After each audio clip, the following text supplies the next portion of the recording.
bro တို့ကျွန်တော်ဒီနေ့မှာဆိုတော့ကျွန်တော်ရဲ့ညီလေးရဲ့ကျွန်တော်ရဲ့မိသားစုနဲ့ကျွန်တော်ရဲ့ရွှေတို့အမျိုးနဲ့ကျွန်တော်တို့ဒါအာကာသစကန်သွားမှာပါအာကာသစကန်ရွှေတို့ဒါဘောသွားမှာလားသွားမှာလားဆက်ပြောသွားမှာလားဟမ်ဒါကျွန်တော်ပဲโอเคကိုရအောင်ပြန်မြတ်တွေ့အာကာသစကန်ရောက်ဒီလိုမျိုးတော့ဒါဆိုဒီလို အမလေးတားရမြတ်သွားလာဒီဘက်လာဒီဘက်လာတန်းတော့စီရမယ်လားဖူဒီဝတ်ရှရတဲ့တားလီဒီစေဖူဒီဝတ်တော့တန်းစီရမယ်လို့လာပြီးတော့ အိုးတန်းစီရမယ် bro no go bro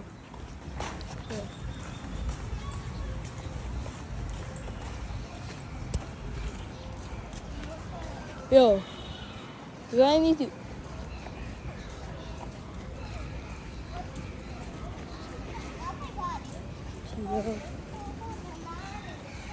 Mama, hold on. Yo, you pay a car to do not fancy. We give a lot of them.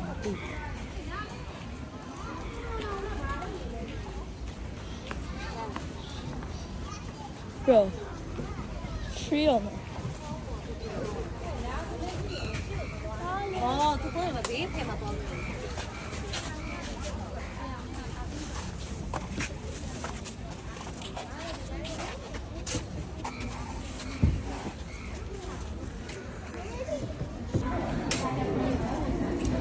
mà nên khoe thì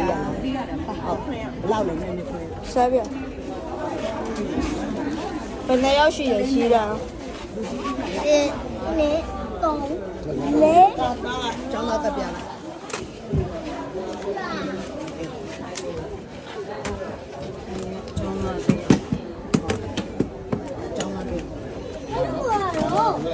đó là quê đâu mà tao trong sự đó mình là cái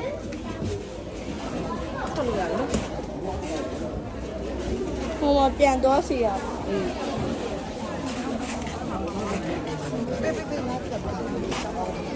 ကျောင်းသားကနောက်နဲ့အစ်ရမှာ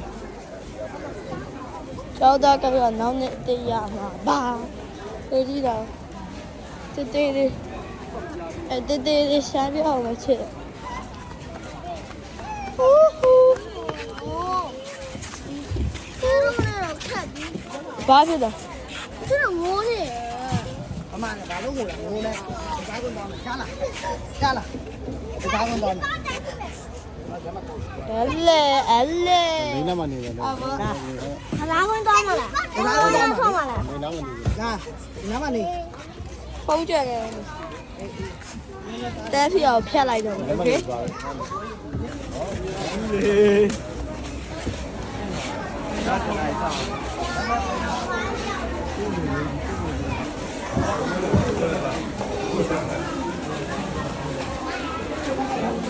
မြင်အောင်ကင်မရာ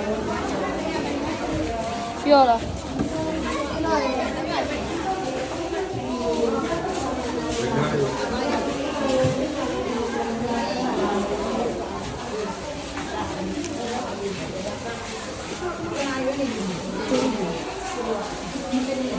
ကိုပဲဆန်းခဏတော့ရရင်ပါနော်ဟုတ်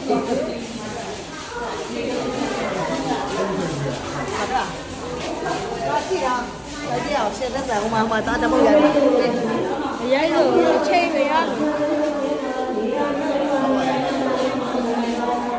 那背来背往哪里啊？ ရ 那跳来跳去。 ရှုံးသွားတယ် 啊，对啊，我弄远点啊，对吧？对啊，有点安全对吧？ ဒီမှာ reverse တက်住 哇，这边哇妈就对啊，有一锅东西对吧？我们 ဟိုကလာလာ 对啊，那种哎呀， တပတ်ကရင်ဒီပစ္စည်းတွေတွေ့ရတယ်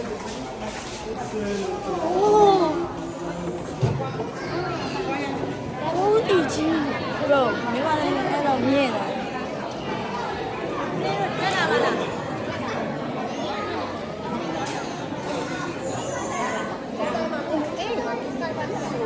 ဘယ်နားလိုက်တာ 不过你弄个东西喏，哪里？ ဟိုဘက်နည်းနည်းတော့လာနှစ်ယောက်ရရလားဘယ်သူဆိုင်ပါလဲဒါရှိုင်းပြောင်းတဲ့အငယ်လေးနဲ့ထိုင် 哪哟，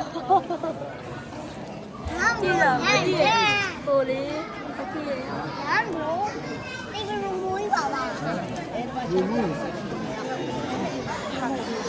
吹到个嘞，然后呢，装出来吹来的。哟，我的眼睛都眯了。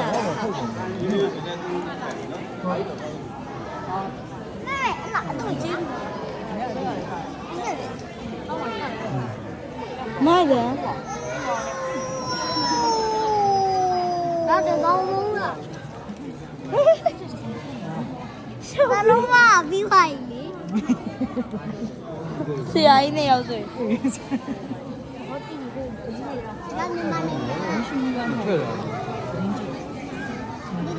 第一肯定就要有。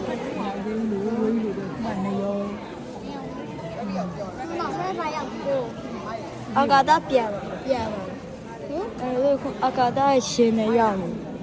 变嘛了。变成那个哇塞！原本是谁装的？我也嘛。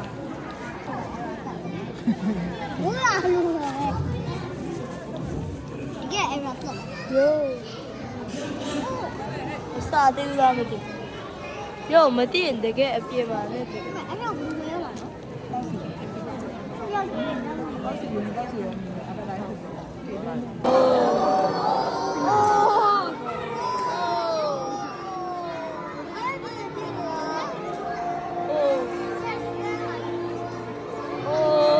可往后面ထွက်သွားပြီ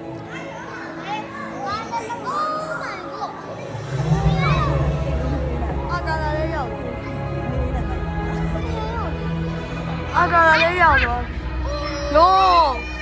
this is so cool 我叫我的，你让我拿羽绒服，我拿羽绒服。我羽绒服咦？哦，这个包弄来几元？အဲ့ကဘာမဟုတ်ဘူးထင်တယ်几价呀？你这个包。妈呀，小白肉，让我去看舅舅。我跑给你。有人呢。 ဟုတ်လို့လား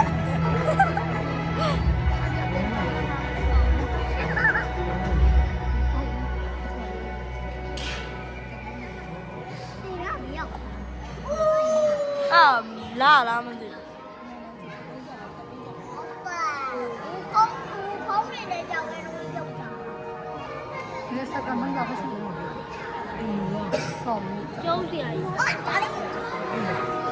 မိုက်တယ် 我弟弟没背路。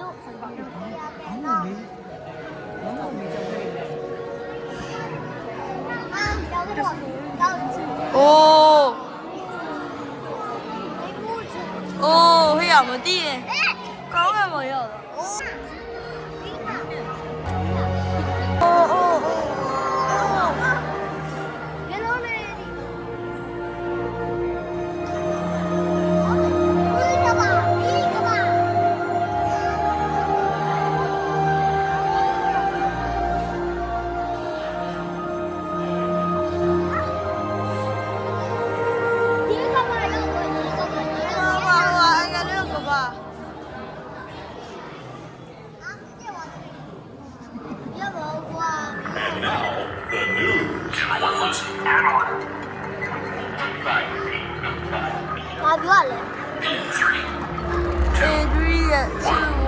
哦，阿嘎到抓到吗？哦，好的呀。哦。哦。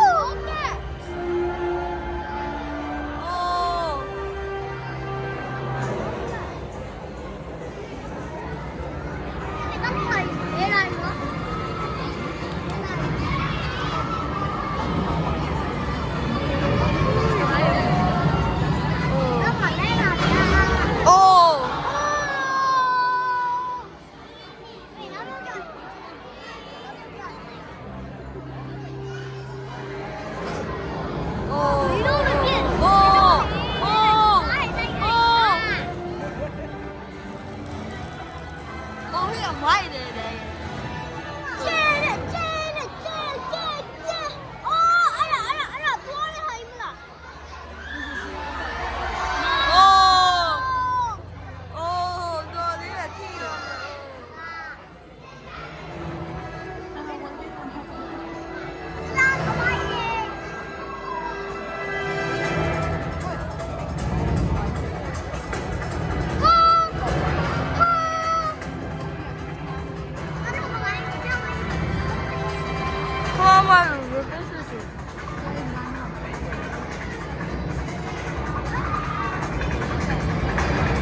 哦，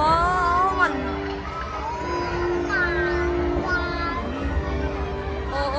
啊，这个别拿了，这个。好的。这个别拿了，好啊。谁能叫的？谁能叫的？吃。哦，这个也。下不了呢。我老了。哎呀，我妈呀，可怕一爆呢。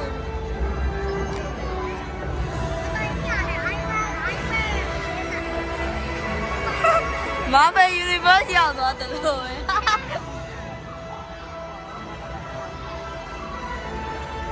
我姐呀。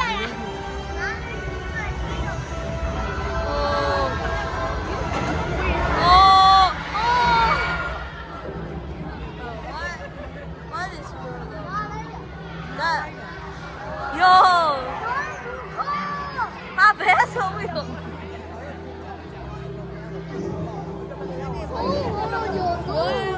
马小龙。我不办了。我俩看一下。哦。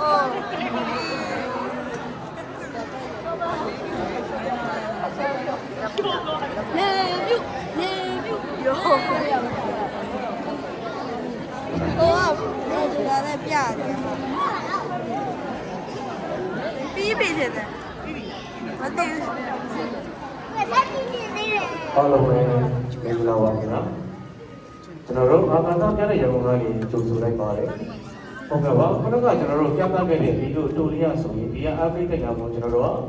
အမောမြေကြီးစုစီဖို့အတွက်ခုန showcase နေတဲ့3မိနစ်ဗီဒီယိုတိုလီတွေကိုပြသပြီးတော့ဖြစ်ပါတယ်မကြာမီချိန်လေးမှာကျွန်တော်တို့ဒီပြသမယ်အဓိက main content ဗီဒီယိုကိုသတ်မှတ်ပြီးတော့ပြသပြီးတော့မှာဖြစ်ပါတယ်然后我嘞，裤衩的话，我妈这都剪的，裤头不能剪我。No, clap, clap, no, clap for me, clap for me. ကျွန်တော်ဒီဗီဒီယိုလေးပြသခဲ့ပါဒီအနောက်ပြည်ညာကိုပါကြားချက်တစ်ခုရှိပါတယ်ဟုတ်ကဲ့ပါ ကျွန်တော်ပွဲတစ်ပွဲကြီးကြီးမှာဆိုရင်လက်ပိတ်တဲ့ညာရဲ့ကြီးစုခြင်းဟာတနာရီပဲချိန်ရပါတယ်ခင်ဗျာအခုတနာရီပွဲနေကြီးတဲ့လက်ပိတ်တဲ့ညာအနေနဲ့တနာရီထိုးတာနဲ့ပွဲစဉ်အားလုံးပြီးဆုံးပြီဖြစ်တော့ရောက်မိတို့အားလုံးညီမကိုပြန်လည်ထုတ်ပါပြရမှာဖြစ်ပါတယ်ဒီလိုထုတ်ပါတဲ့အခါမှာလည်းမိတို့နဲ့တပါးလေးတူဆောင်လာတဲ့ဒီတမိုးကြီးပစ္စည်းများရအောင်လို့ကိုမိတို့ကိုယ်တိုင်မှကြပြန်လည်စစ်ဆေးပြီးမှသာဒီကမ်းမရဲ့ထုတ်ပါလို့ကိုအထူးမှာကြားပြပါတယ်ဟုတ်ကဲ့ဟုတ်ကဲ့ပါကျွန်တော်ဒီနေ့ကတည်းက conference ကိုလာတာအားလာလိုက်ကြ The Hot and Adjustment University ပါတယ်ကျွန်တော်စက်ကြောင်လာထဲမှာရှိတဲ့အပူနဲ့စွမ်းရည်အကြောင်းဖြစ်ပါတယ်ခင်ဗျာဒီဗီဒီယိုလေးရဲ့ကန့်သတ်ခြင်းလားဆိုရင်မိနစ်30ဖြစ်ပါတယ်မိနစ်30တော့ ဟုတ်ကဲ့ပါကျွန်တော်တို့အကောင့်တက်တဲ့ကိုဒါမဲ့ဘာမပြောလိုက်တယ်အထူးကြီးကျေးဇူးတင်ရှိပါတယ် တဲ့လေဟိုတော့ကောင်းတော့နေရ စကြ တဲ့ ဝဠာကြီးဟာအမြဲတမ်းကျွန်တော်တို့လူသားတွေရဲ့အသိပညာစူးစမ်းမှုတွေအတွက်အဆုံးသတ်နေနမိတ်တစ်ခုဖြစ်ခဲ့တယ်။တမိုင်းတစ်ချောင်းလုံးမှာကျွန်တော်တို့တွေဟာလူသားတွေနေထိုင်ရာကမ္ဘာကြီးအပြင်ဘက်ကစကြဝဠာအကြောင်းကိုနားလည်ဖို့အတွက်ကောင်းကင်ကနေတစ်ဆင့်စူးစမ်းရှာဖွေခဲ့ကြတယ်။ဒီနေ့အချိန်ကာလမှာအဲဒီလိုကြိုးပမ်းမှုတွေဟာတိတာထင်ရှားတဲ့ရလဒ်တွေထုတ်ပေါ်လာခဲ့ပြီးဖြစ်ပါတယ်။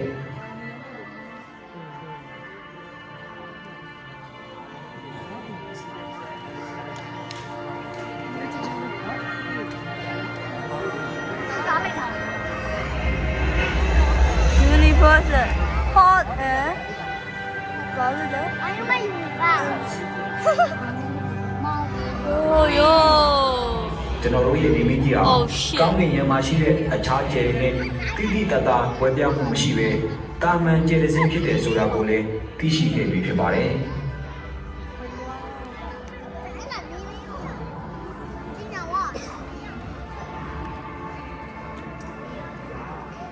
ဆရာဘာရောင်းလဲဆရာ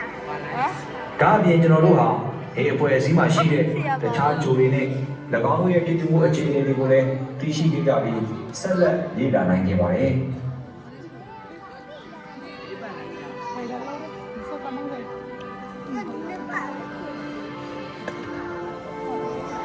အောက်ကကဲရီနဲ့ကျဲရီကိုနဲ့အကြောင်းကိုလည်းလေ့လာခဲ့ကြပြီးဂျိုတွေရဲ့ပြည်သူမှုမှာ ကျေတကွန်ရဲ့အရေးပါတဲ့အခန်းကဏ္ဍကိုသိရှိခဲ့ရပါတယ်။ကျေတွေရဲ့ဝေဘာခြင်းဖြစ်တည်ခြင်းနဲ့ဒေဆုံးခြင်းအစရှိတဲ့အခြေခံသဘောတရားတွေကိုလေ့လာသိရှိခဲ့ရပါတယ်။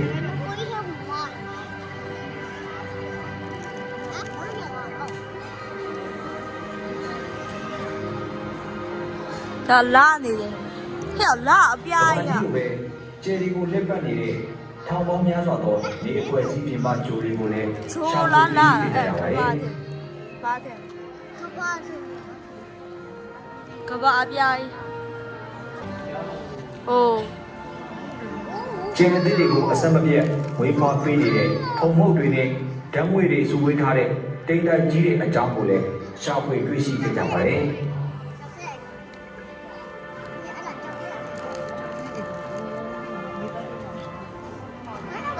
ဟဲ့ချောင်းလေးအိမ်လေးပါအာကာသာနေ ကျွန်တော်တို့ဟာငကောင်းငွေတဲ့ကလေးစီအတွင်းကြီးမှာပဲတည်ရှိနေပြီးအလွန်ကြီးမှရှုပ်ထွေးတဲ့ကျဲဆူဝေးတွေကိုတွေ့ရှိခဲ့ကြပြီဖြစ်ပါတယ်။ It looks like volcano It looks like volcano No It looks like water Yo စကြဝဠာကြီးထဲမှာကျွန်တော်တို့ရဲ့ငကောင်းငွေတဲ့ကလေးစီတစ်ခုတည်းသာမဟုတ်ပဲအခြားကလေးစီပေါင်းတန်းထောင်ကြီးရှိတဲ့ကြောင်းကိုလည်းသိရှိခဲ့ရပါတယ်။ 大得乌啦，没大得乌啦，大得乌啦，没味得乌啦，多大的。 ဂလက်ဆီပေါင်းများစွာနဲ့ဖွဲ့စည်းထားတဲ့စကြဝဠာကြီးဟာအလွန်ပြင်းထန်ကြမ်းတမ်းတဲ့အရှိန်နဲ့ပုံမှန်ရွေလျားတဲ့အရှိတဲ့ဆိုတာကိုလည်းလေ့လာတွေ့ရှိခဲ့ကြပါတယ်။ 啊နှစ်ခုတိုက်ပြီလား 大鱼哦， အကြီးဖြစ်တယ် 哦，可以有。 နောက်ဆုံးတစ်ချက်အနေနဲ့ကျွန်တော်တို့ရဲ့စကြဝဠာကြီးတစ်ခုလုံးဟာလင်းမြန်တဲ့အရှိန်နဲ့ပြန်ကားထွက်နေကြောင်းတွေ့ရှိခဲ့ရပြီးဘာကြောင့်ဖြစ်တယ်လဲဆိုတဲ့အကြောင်းအရင်းကိုတော့အင်တိုက်အားတိုက်လေ့လာနေကြဆဲဖြစ်ပါတယ်။ဒီလိုရှာဖွေတွေ့ရှိမှုတွေဟာ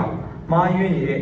ရှေးခေတ်အယူအဆတွေကိုခြေဖြတ်နိုင်ခဲ့ပြီးလူသားတွေရဲ့ဖြစ်တည်မှုနဲ့အသိဉာဏ်ကိုအယောင်တင်ပေးနိုင်ခဲ့တဲ့ခရီးရှည်ကြီးတစ်ခုဖြစ်ပါတယ်။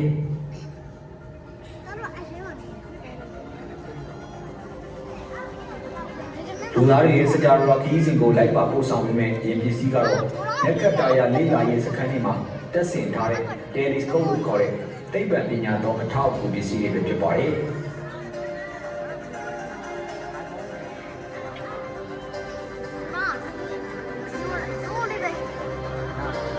哇，我的，这个差不多罗个差，阿个，阿个是。 ဘယ်ကမိုးပါလက်ကြဟာပါအဲ့ရ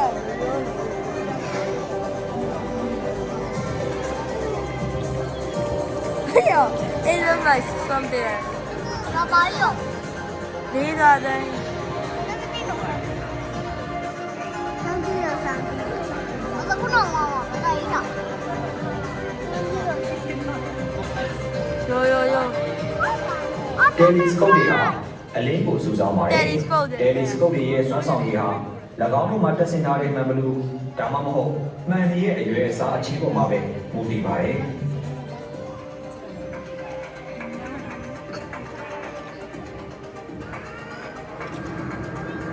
အိုး ယနေ့ခေတ်အချိန်ကာလမှာတော့ကျွန်တော်တို့ဟာအချင်း10မီတာကျော်ရှိတဲ့အလွန်ကြီးမားတဲ့ telescope တွေပိုင်ဆိုင်နေကြပါပြီ။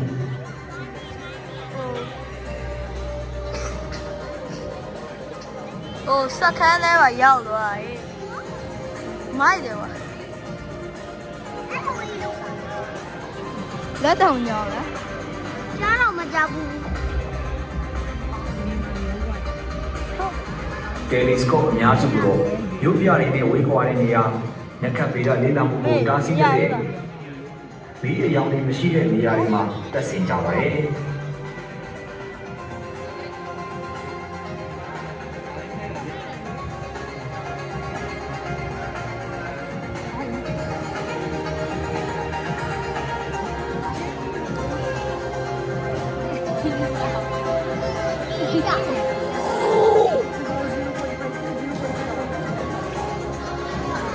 要不要？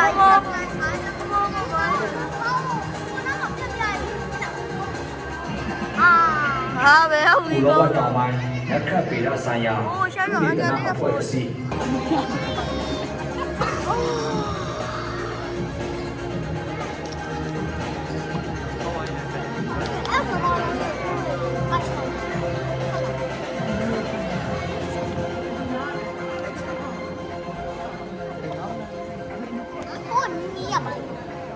စကြဝဠာစူးစမ်းလေ့လာရေးရဲ့အရေးကြီးဆုံးအဆင့်ကတော့ Hubble Space Telescope မျိုးကမ္ဘာလေထုအပြင်ဘက်ကို telescope ကြီးတွေလွတ်တင်အသုံးပြုနိုင်ဖို့ပဲဖြစ်ပါတယ်။ အို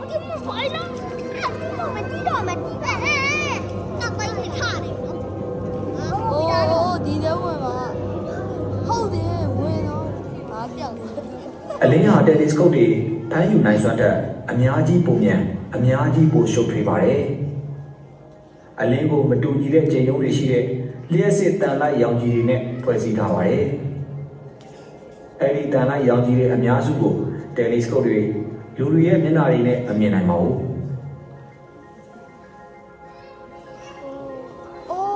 ။အလင်းဟာ radio line microwave အနီအောက်ရောင်ခြည် မိုက်ခရိုဝေး မျက်စိနဲ့မြင်နိုင်တဲ့အလင်းခရမ်းလိုရောင်ခြည်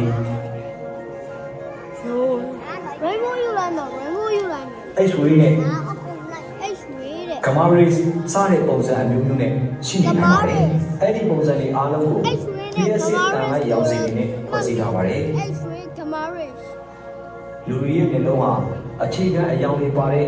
လျှက်စစ်တန်လိုက်ရောင်စင်တဲ့အနေငယ်ကိုသာမြင်နိုင်စွမ်းရှိပါတယ်။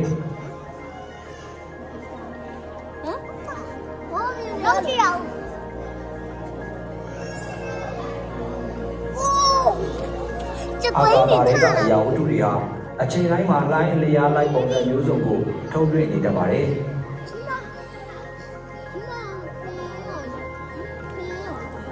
တိုင်းရဲ့အမှုချင်းပေါ်မူတည်ပြီးတချို့လိုင်းတွေကိုပမာဏခဏများထုတ်လွှင့်တတ်ကြပါတယ်။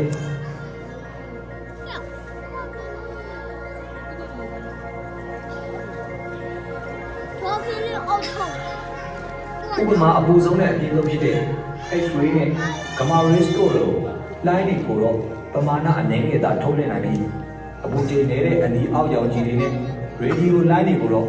ပမာဏအများအပြားထုတ်လွှင့်ကြပါတယ်။ အိုင်းရှောက်ပြီးရလို့ရဆိုင် ဒါကြောင့်မို့လို့ radio line တွေကိုတော့ကမ္ဘာမြေမှာတက်ဆင်ထားတဲ့အလုံးကြီးမားတဲ့အင်တာနာတွေ radio telescope တွေကနေရာသီဥတုမရွေး24နာရီပတ်လုံးဖမ်းယူရရှိနိုင်ပေမဲ့ကျန်တဲ့လျှက်စစ်တန်လိုက်တဲ့ရောင်ခြည်အများစုဟာကမ္ဘာလေထုအတွင်းကိုဖောက်ထွင်းဝင်ရောက်မလာနိုင်တာကြောင့်အာကာသတွေကနေဝိလာဆောက်ကြည့်မှုတွေကိုပြုလုပ်ကြပါတယ်။အထူးသဖြင့်စွမ်းအင်မြင့်ခရမ်းလိုရောင်ခြည် X-ray နဲ့ gamma rays တို့လိုကမ္ဘာမြေမျက်နှာပြင်ကနေမမြင်တွေ့နိုင်ပါဘူး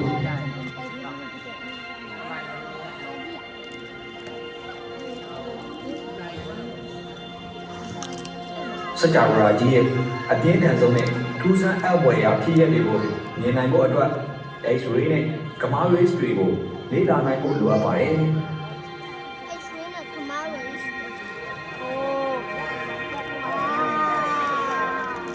ပြင်မှာလို့မိုက်နော်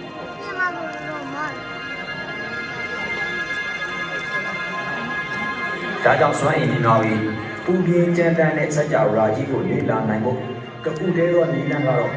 အာကာသအတွင်းမှာပဲစူးစမ်းလေ့လာမှုတွေဆောင်ရွက်တဲ့နည်းလမ်းပဲဖြစ်ပါတယ်။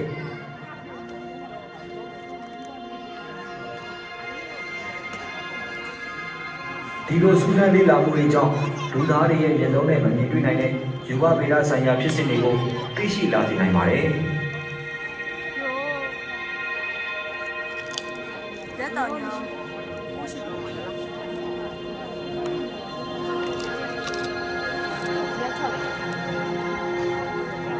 X-ray ကို1895ခုနှစ်မှာစတင်တွေ့ရှိခဲ့ပြီးဂျာမန်ယူဝဗေဒပညာရှင်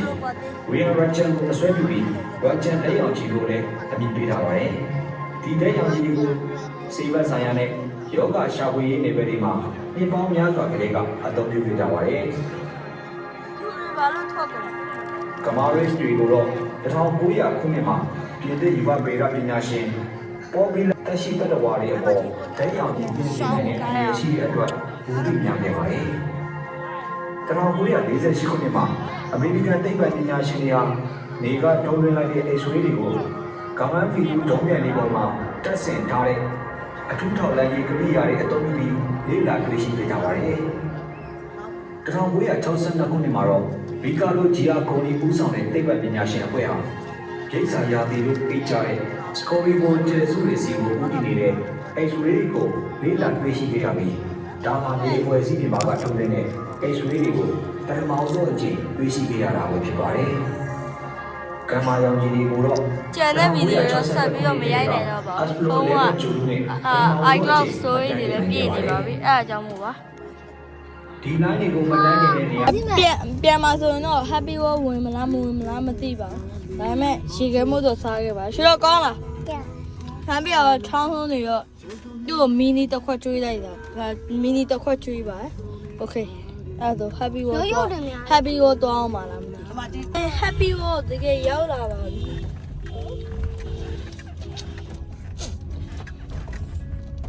တိုင်းရလေးရအဘယ်နေရာချင်း ဘောတော့ပါနော်ထဲမဝင်တော့ပါ ဝမဝမလို့ဝမ တရားတခုရ Okay အော်ဒီဘေးက ဒီ Happy World တော့အကုန်လုံးရောက်မှတင်နေကြတာမရိုက်ပြတာပါဒီဗီဒီယိုဒီတော့ပါကျန်နေတဲ့ရှားပြကျန်နေတဲ့ဟိုကျွန်တော် Happy World ထင်တဲ့အတိုင်းမလာပါဒါပေမဲ့တရားတခုပဲကျွန်တော် Happy World လူတိုင်းရောက်ဘူးမထင်တဲ့အတွက်ကြောင့် ဟယ်လို ကျွန်တော်ဒီလိုရိုက်ပြတာပါကျန်နေတဲ့ရှားပြကျန်နေတဲ့ဘာလို့မလဲ စနေနေ့လမ်းစကွယ်လေးလုပ်ပေးပါကျေးဇူးတင်ပါတယ်ဘိုင်ဘိုင် တပွဲ